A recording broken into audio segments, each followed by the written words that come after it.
The biggest AI bill is still the power contract, and nobody gets a refund when the meter spins faster. Once demand jumps, your costs jump too, and product plans follow the invoice.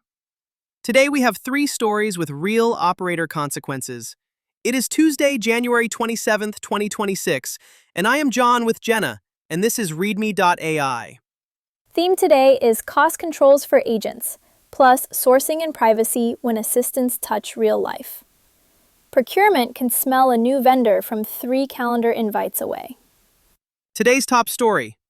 Apple is reportedly shipping a Gemini-powered Siri update in February 2026.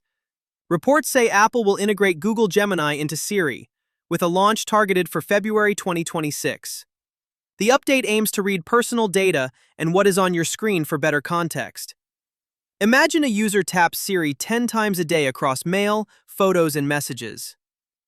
This fails in order. Permission prompts snap first, then Apple support gets the angry calls. The person who pays is the one with the family plan when trust drops. The user experience has to feel instant, or people stop using it. If it hesitates, they will assume it is spying and slow. If Siri gets it wrong in public, you just bought yourself a support ticket and a privacy complaint. The next big story. Developers are warning that agent infinite loops can drain API budgets fast. Builders report agents can get stuck in recursive loops and keep calling tools and models. That burns tokens and vendor API charges until someone notices. For scale, 5 cents a turn at 100 turns per session becomes real money fast. The first thing that breaks is your budget alert. Then finance blames engineering for the invoice spike. The person who pays is the team with the on-call phone and the cost center tag.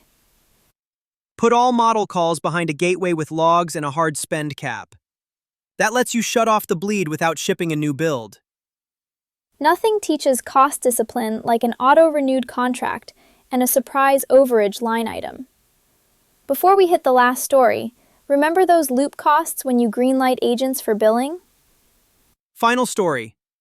The Guardian says ChatGPT cited Grokopedia on sensitive topics, raising sourcing concerns. The Guardian reported ChatGPT citing Grokopedia for claims on sensitive subjects like Iran's government and Holocaust denial trials. The concern is not the name, it is that users may treat it as a credible source. In practice, a newsroom or policy team might paste one answer into a doc once a day. This breaks first at review, then legal gets dragged in when someone publishes it. The person who pays is the publisher, not the model vendor, unless the contract says otherwise.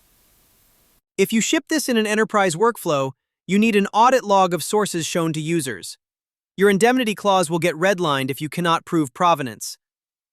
If your citations are vibes, your liability is also vibes. And yes, that loop budget cap from Story 2 applies to citation reruns too. Rule of the day: if an agent can act or cite, cap spend and log outputs by default. That applies to assistance in phones, support, HR screening, and any tool calling workflow. For Siri with Gemini, do you default on-screen context to off or on? This is readme.ai from Chain of Thought. See you tomorrow.